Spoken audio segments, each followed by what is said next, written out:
Hi, I'm Coach Corey Wayne, and this is my video coaching newsletter.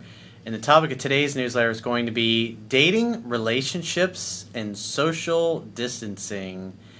Well, obviously with everything going on this last month or so with all the social distancing from the coronavirus and everything else, I've probably gotten more emails on a daily basis in the last couple of weeks asking me to do a video on this. So how do you date? How do you maintain your relationships? How do you meet new women if you're single? All while you're really not allowed to be around other people. So that obviously presents a lot of interesting challenges. There's also got situations where you have couples where one was traveling with some of the kids, the other one was traveling with some of the other kids, and now they're kind of stuck being apart in different cities because for whatever reason either there's no plane flights available or they're quarantined in their area and they can't see each other, so people aren't able to actually get together physically in person. So it presents a lot of challenges here, how to maintain, how to keep your dating life going, how to date if you were dating somebody, and also what happens if you live together. What do you do if you're literally stuck together 24/7? How do you have that time? How do you maintain the mystery? All those things. So there's a lot of good questions I've been getting, so I thought I'd do a video on this topic. And with that said, I got a short quote, and I've got four real semi-short emails I'm going to go through because each one's a little bit different situation and give you a good flavor of how to apply what's in 3% Man to obviously your particular situation. So with that said, the quote says, "When you care about someone, you do the little things to make them feel loved and appreciated. Taking the time to plan a date and come up with something fun to do shows that you care. Taking the initiative to plan a birthday party, anniversary celebration, a random get-together, or some other special event to celebrate someone shows that you care. When we truly care for others, we do things through our actions that show we care. People who don't care about you show you, or people who care about you show you through their actions. People who don't, won't." That's the bottom line. So with that said, let's discuss like dating apps, because I live in Florida. I'm presently in my place. I've got a place in Orlando and in Central Florida. I've also got a place down in South Florida. I happen to be up in Orlando where we're presently quarantined. So it's like, what do you do if you get a dating app match? Now, obviously, I personally have had quite a bit of experience with this over the years because I've dated a lot of women internationally and maintained relationships for multiple years with women that live in different countries. And so that presents unique challenges because you literally go from living together, being together 24/7, to now you don't see each other for a month or so. Typically in the past, usually about 130 to 90 days is typically the time period that I would go without seeing women I was dating internationally, just based on different situations. Obviously, when you're together, we're spending a lot of time.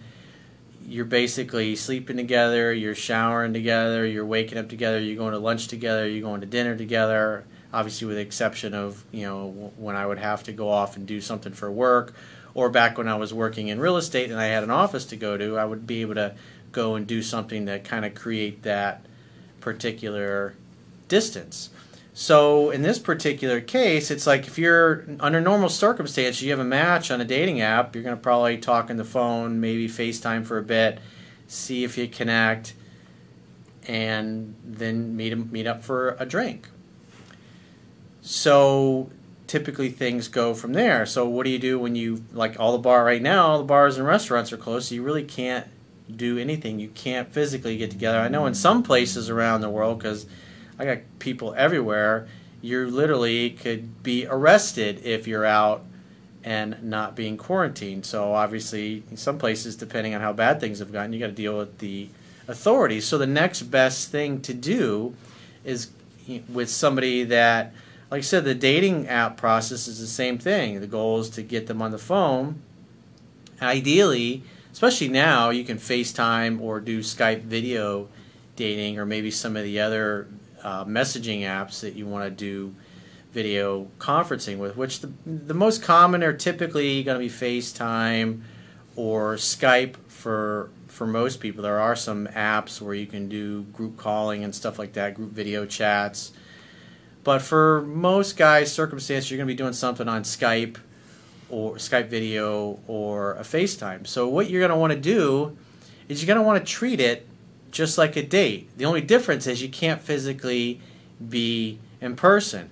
And so you want to be creative. I was actually talking to a buddy of mine that just split up with a girl he'd been dating for several months last night. He was kind of replaying some of the things that happened over last month or so, and I had pointed out to him that he had kind of gotten himself in the habit of just going over to her house and going, hey, well, what do you want to do tonight? Hey, what are we doing this weekend? And get in the habit of doing those things where he literally abdicated responsibility in the leadership role. He went from inviting her to do things to, hey, what do you want to do? And leading it up to her to decide, which obviously she typically would get bitchier and there would create problems, and then he would get pissed off because she was bitchy. And the reason she's bitchy is because he's not acting like the leader. Obviously, he got a little irritated that I shared that with him, but it's like, yeah, I don't care if it's a friend or somebody I'm doing a coaching session with. It's like, if you tell me something and you're acting like a fucking beta male and you're relaying the story, I'm just gonna tell you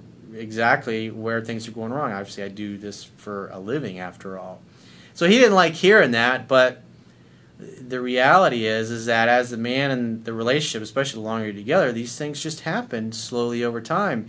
You're on your game in the beginning, but as you're together, especially when you're living together and you're staying over each other's house all the time, people just naturally start to fall back into their old patterns. So, with online dating, you're trying to get to know them a little bit, but you're also trying to maintain the mystery and the interest, and you don't want to be texting all day long back and forth. You still want to use the phone to set dates. So the way you're going to go about it is you're going to do a video date. And what you kind of want to imagine, because I've done this so many times, I've probably had thousands of dates online over the years, and if I think about it, over the last 20-something years that I've done this, it has to have had thousands of online dates at this point. So for me, I'm typically using a desktop computer that has a webcam or my laptop. Now, if you're trying to use a phone and you're holding it all the time, if you're going to have dinner or do something, you don't have your hands free, you can put it on a little, they have little tripods that you can get. But me personally, I've always liked using either a laptop or the desktop because, typically we're doing other things in the computer as well. We might start talking about something, or she might share a video or a song or something like that when we're on our video date, having wine together or tea, having dinner together. And so it's literally exactly the same kind of thing you'd be doing on a date. It's not you're just like calling up randomly out of the blue like, hey, we're just going to chit chat for a while. It's give it like the dating experience. All the same rules apply that I talk about in the book. Obviously, 3% Man. If you haven't read it, you can read it for free at understandingrelationships.com. All you can do is subscribe to the email newsletter. But the goal is you want her doing 70-80% of the talking, and you're going to ask questions, and you want to plan these, especially if somebody you just met on an app. And I wouldn't do more than, at least initially, one date per week. Now, obviously, at some point, you're going to be able to meet up for the first time and see each other. But if say you're, like right now, it was just announced yesterday that we basically got a whole, at least in the United States, we got another 30 days till April 30th to where we're quarantined and we can't go anywhere. So the goal is, say you got 3 to 4 weeks, say you meet somebody today, you're going to do one video date per week, and then by the time the 4 weeks have gone by, you've had one date a week, you probably spend a couple hours having, and the idea is when you make the invitation to get together, you're going to say, hey, let's have dinner together, or let's open up a bottle of wine together. I'll have a bottle of wine, this is the wine I'm getting, or let's have coffee together, this is the coffee I'm drinking, or whatever. The idea is you want to be doing the kinds of things that you would do if you're out to dinner or out for drinks or whatever, but you're doing it digitally because you can't physically be together in person. And I would just simply do no more than one a week, and then hopefully 3 or 4 weeks down the road, you keep having the dates. She's, because I know this from experience, is like, especially when you're dealing long distance with a woman that lives in another country, and you're trying to decide whether or not to fly her to see you or to hop on a plane and go fly to see her, you just want to make sure you jive really well. You want to make sure she's reliable. If you set a Skype video date or a FaceTime, does she show up in time? And how does it go? If the conversation doesn't flow on video, it's certainly not going to flow any better in person. So it can help you save time and obviously down the road save money, where you don't have to spend any money taking this person out, because you can screen them and pre-qualify them by doing the online dating. So it's like, again, it's the same, exactly the same things that I talk about in the book. The phone sets the date, and the date happens digitally. It's not like, hey, let's just have a chat for a bit. It's like, no, let's have dinner together, let's have some wine, maybe have some dessert. Obviously, everybody, at least right now, has access to go and get food and everything. So if you care about the other person and you're interested, and they care about you and they're interested in you, they will do these things along with you. And if they're not, they won't. If it's somebody that you just briefly met, it's like, hey, let's have a beer together. Let's get together and have a beer. Obviously online, have a couple beers, be the first one in the interaction. Say, hey, it was really great chatting with you. We'll have to do this again soon, and talk to you later. And if she starts texting or messaging you, same thing. Go back and forth a few times. Hey, well, I had a really great time the other night on our digital video date, so let's plan again for the weekend. Now, the other thing you got to keep in mind is that you're also supposed to be doing this with your friends and your family members, because for the most part, we really can't get together with other people right now. And so, because I know the other thing that's going to come up is guys are going to be like, well, what do I do? When she's like, oh, you're just home, you're not working. It's like, well, no, I'm working at home, but it's not just you I'm talking to. I'm talking to my mom, I'm talking to my dad, I'm making time for my friends to catch up with them. So the normal lunches and dinners and get-togethers you would have with friends and family, now you're having to do all that stuff online.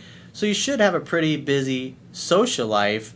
You're just doing everything digitally. So with that said, I'm going to go through that should kind of give you the basics of dating. But again, it's really the same thing. The only difference is you're not getting together in person. And you're going to see with a couple of these emails, the guys are kind of fumbling the ball a little bit. They're getting a little bit sloppy because they're like, I don't know what to do. I don't know what's next. So let's go through the first email. It says, hey, Corey, with COVID-19 and social distancing in effect for some time, I wonder if you could write a quick article to instruct us how to keep the ball rolling with women we've met but can't take on dates given the current situation. Well, obviously, if you've been dating and hooking up, you already shared your DNA, so to speak, the DNA soup that you've made. So I would continue having her come over to visit, hang out, have fun, and hook up. Same thing applies. But if you're not going to, maybe you got older members in your family and you really can't be getting together with other people. Like in my family, it's like all my family members, most of them are all older, and same thing with a lot of my friends, because a lot of my good friends are all around same age or early 50s or whatever, and so we all have a lot of older people that we really can't see and be around, or we're trying to limit our exposure, bringing new people into our ecosystem. So there are considerations there that we have to think about. Is there any way to use texting to keep in touch and maintain or elevate interest, or is the only option to wait things out and resume dating when the world eventually returns to normal? You're not going to do it over texting. You're not going to do it over the phone. You're going to do it with video dating. Your videos are like dates. The same rules with the phone and the texting apply. You're just simply going to use the phone to make a date. And I typically will just say something like, hey, let's get together and do a Skype video date. What's your schedule like? When are you open this week? And then put it on a calendar, and boom, have it. I have 4 women that I met before the world was put on hold, and I'm trying to figure out if there's anything I can do, or all of us guys can do, to maintain the momentum. Any thoughts would be greatly appreciated. Well, like I said, I don't need to go through it all over again, but in this particular case, if you can do it, if you're not getting together with, like for me, it's like, I really can't be getting together with a lot of people I know and care about, just because a lot of them are older, and the ones I do see, I don't want to be spreading any cooties around, if you know what I mean. So you just have to bite the bullet and do it digitally until we can get together. But if you start getting the same habits of texting and messaging on the phone 24/7, you're gonna have the same problem you would as if you met the girl and things were normal and you talked and texted her out of liking you. It's just not going to go well. So let's go through the second email. Now this guy was dating, but let's see, I guess not. He had a woman he just started dating. They'd gotten together a few times, hooked up, and now they get the social distancing. And now he's got a similar issue to me where he's got members of his family that are probably older. And even though he'd like to continue physically seeing this girl, he doesn't want to put his family members in danger. So he says, "Hi Corey, I hope you're doing well during these crazy times. Let me just say that thank you for the work you've done in providing access to your materials online. My pleasure. Although I have only been following you for around 2 months now, I've been implementing what you teach and have already seen some great results. In particular, I met this girl around a month ago that I've been dating ever since. From the moment we met, we had a great connection, and on our first date she even told me so, saying, I feel like I have a strong connection with you. And even I never do stuff like this when we were making out at the bar that we went to. It's nice when you really click with somebody. This makes it pretty easy and effortless, because if they like you, they're going to make an extra effort to make sure that you like them, because they're seeking your approval as well, versus going on a date with a girl who really doesn't give a damn, is really not into you, but she appreciates the free drinks and the food. Perhaps because she is somewhat structured, she made me wait until the third date to sleep with her, but the last 2 dates we've had a lot of fun. I had a 6th date planned for Friday, but because of the quarantine and social distancing orders and my concern for the health of my family, I thought it would be best to cancel. I gave her a FaceTime call on Thursday and said I needed to cancel because of the coronavirus situation. Well, what I would have done... let me finish what he says, because I'm going to critique what he did here. He kind of fumbled the football a little bit. He says, but I also said I like you, and under normal circumstances I would have liked to continue seeing you. Perhaps we can just FaceTime occasionally to stay in touch. She understood, and then we had an hour-long FaceTime conversation. Yeah, that's a fuck-up, dude. I would not have said that, because you're basically like putting everything on pause. All you really needed to say was, hey, I need to cancel our physical date because of the coronavirus. I got older family members or whatever, but, you know, let's have, instead of getting together in person, let's do a video date, and, you know, let's have salmon and vegetables or whatever. And so she gets salmon or cooks salmon and you do the same thing, and you guys have the same meal together or whatever. Have some planning where you plan out what you're going to do together to have the meal. Because you're basically, you just put the pause button or the stop button with what you communicated. So I definitely would not have done that. He says, I'm not quite sure where to go from here. For one, I'm worried that I showed my cards a bit by saying I would have liked to continue seeing her, even though I'm not sure how else I would have handled the situation. Well, again, I would have just made a Skype or a FaceTime video date and make it like a date, as if you were going to pick her up and take her somewhere. Obviously, you each have to get your own food and wine or whatever you're going to be drinking.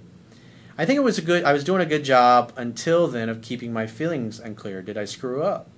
Well, based on the critique I just mentioned. One of the other problems is that I have been following your advice and using texting only for setting definite dates. After a date, she has tended to reach out the next day, thanking me and saying how much fun she had, and I will respond to set up another date at the end of the week. Textbook. But how do I get her to keep reaching out to facilitate this shift to FaceTime dates, especially when she's conditioned not to expect digital communication from me? She's a centered person and seems comfortable with radio silence during the week, texting-wise, as I did, but I am very interested in staying in contact with her and maintaining interest so I can meet up with her again after all this is over. So again, it's the same process. Use the phone, make a date, make a video date, and make it an event. Make it an actual date. Because remember, like I talked about in the quote, if you care, you'll take the time to get some food. If you care, you'll take the time to get some wine. If you care, you'll take the time to have some coffee or tea or dessert or whatever. Or maybe you're just going to get together and eat dessert together. The point is tell her these things in advance as you're planning the date. And then also, if she feels the same way, she'll do these same things. If she shows up with no booze, no nothing, and you're sitting there with a 3-course meal, you know that she probably really didn't give a shit about I'll just talk to this guy and that'll be it. But if she cares, she'll be like, yeah, let's make this an experience. Let's make this fun. Let's co-create a great digital date together. That is what you're looking for.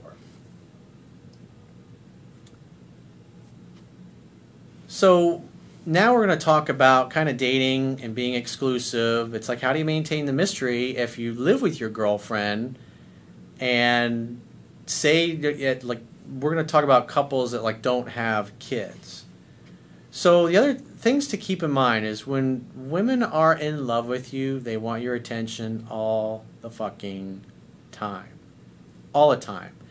So obviously, you know, I know some places parks are closed, some places parks are open, but they want you to maintain social distance.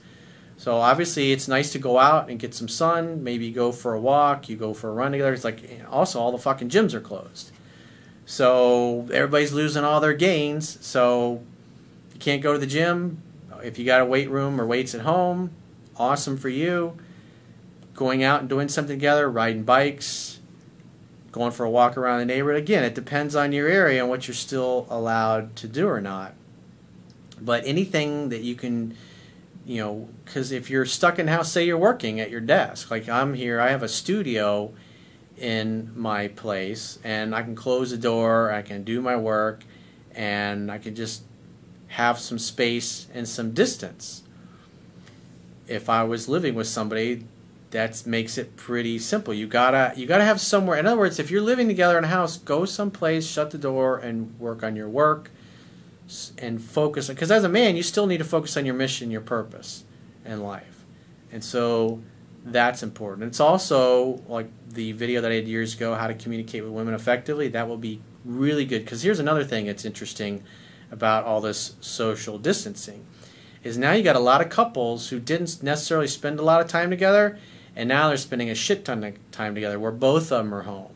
And so that's creating a lot of problems. And a lot of people are recognizing that I don't really like the relationship that I'm in, and I don't like the person I'm in a relationship with, and I don't like the person I'm living with. And they're coming to that realization because they're stuck together, which in the long run it'll be good, because if it doesn't serve you or the other person, it's going to dissolve anyways. But if you really, truly, genuinely care for one another and love one another, do fun dates in your house. Like there's a game, I've talked about this before, it's called Vertellis, V-E-R-T-E-L-L-I-S. Yeah, V-E-R-T-E-L-L-I-S. There's a lot of card games, and they have a lot of great questions that you can ask. Things that you wouldn't think of normally, but it's nice because you can use these cards whether you're doing the online dating or you're at home and make it a fun experience. If you're at home, it's not like, hey, let's just order a pizza. It's like, make a dinner together, make a meal together, go and grill out together in your backyard and put some thought into the dinner and what you're going to do, whether it's board games or these kind of card games where you can ask questions of one another. Because at the end of the day, when human beings, when we ask questions of each other, it communicates that we care, and it makes the other person feel rapport with us, and then they're naturally going to feel obligated to want to know more about us. So you're going to have to do something to get together. And so let's see. Let's go through this guy's email real quick. He's got a real short one. He says, "Hey Corey, thanks for everything you do. I've been a follower for several years, and I've read and listened to your book over a dozen times, and I'm currently living with my girlfriend of 2 years. While I believe I have the fundamentals down and I'm still refreshing content when I can, I'm anticipating being quarantined and asked to work from home with my girlfriend, which will present unique and exacerbated challenges in maintaining polarity, getting enough space, etc. Well, you're still going to be the leader. You still got to come up with dating ideas. We all have those Google apps. Maybe it's a matter of just hopping in your car and driving around somewhere and going to some secluded place and having a picnic on a lake. I know, like, also the beaches are closed here, so there's not a lot of options outside. And like, I know in both of my buildings all the common areas are closed, so it's tough. So you're gonna be inside, and so you got to come up. If you're the man, if you're the leader, and you're used to just Googling something, going to a cool restaurant, or like in Orlando, we got all the theme parks, and there's always a shit ton of things to do in Orlando, but all that shit's closed now. And so you have to come up with creative things you can do. Board games, checkers, chess, Vertels, if you got kids, doing board games with your kids, maybe video games. It's like you got to come up with fun things to do at home together with you and your girl, or you, your girl, and your kids if you have kids. But the important thing is, if you have kids, you absolutely must make time for each other. That means when the kids are in bed, that you and your girl stay up and have some quiet time together. Maybe a little after the kids have gone to bed, maybe you each have a glass of wine together and maybe a dessert, and just talk, just like a normal date. Because a lot of people that are in relationships that have kids often make the mistake of they stop dating and courting each other. They feel, hey, we're living together. Everything's about the kids. But you got to make time for each other. The courtship never ends. And a woman who's happy, who's in love with you, who cares about you, is going to want to be around you all the time. And if you're not seeing those things, then I would suggest you get back into 3% Man and start seeing, especially It's All in the Numbers chapter, where it's the attraction level table. Go through and start looking at the actions that your girlfriend or your wife is showing you and displaying. And based on that, you can take corrective action. If you're in a relationship, the best way and you're living together, the best way to develop more intimacy is to actually sit down and just take the time to talk to one another. And you need one-on-one time. You can't have the kids screaming and running around the house when you're trying to talk something out. You need to make time for the two of you to be together, even if you have to stay up late or you have to get up early, or you have to figure something out, because otherwise it's going to have a negative impact on your relationship. And so with that said, I got one last quick email here. This guy's in a so he says, breaking no contact with COVID-19. Dude, I want to check in on her, but in the middle of no contact, what do you think? She ain't checking in with you. She obviously doesn't miss you, especially if you're going through this and you got a girl or girls that you're hoping to rekindle things, and you're in no contact and you haven't heard from any of them. Because this is the kind of time where women are going to want safety and security, especially if you're somebody like me who has a lot of guns and ammunition and likes to shoot. Obviously, if you know how to handle your weapons and your girl knows that, she's going to feel pretty safe around you. And so if you have all that going on and yet you still haven't heard from the ex, that should pretty much tell you that she really doesn't care. You're not the guy that she's turning to. And therefore, since you're not a priority in her life, don't be a priority in hers. So no, you don't break no contact. No contact means you tried everything, you told her where you're at, you want to work things out, she said no. You got to say, it's been great, wish you all the best. If you change your mind, definitely get in touch. And you walk away and you never look back. And this guy's walking away, but now he's looking back and wanting to run after her. So no, you don't break no contact. So if you're in a situation that's similar, whether you live together or you got kids or whatever, and things are getting a little rough, which I definitely see a lot of that, especially now, people that are living together or having relationships, now that they're together 24/7, it's bringing up a lot of challenges. So if you'd like to get my help personally, you can book a coaching session. Go to understandingrelationships.com, click the products tab at the top of your screen, and book a coaching session. And until next time, we'll talk to you soon.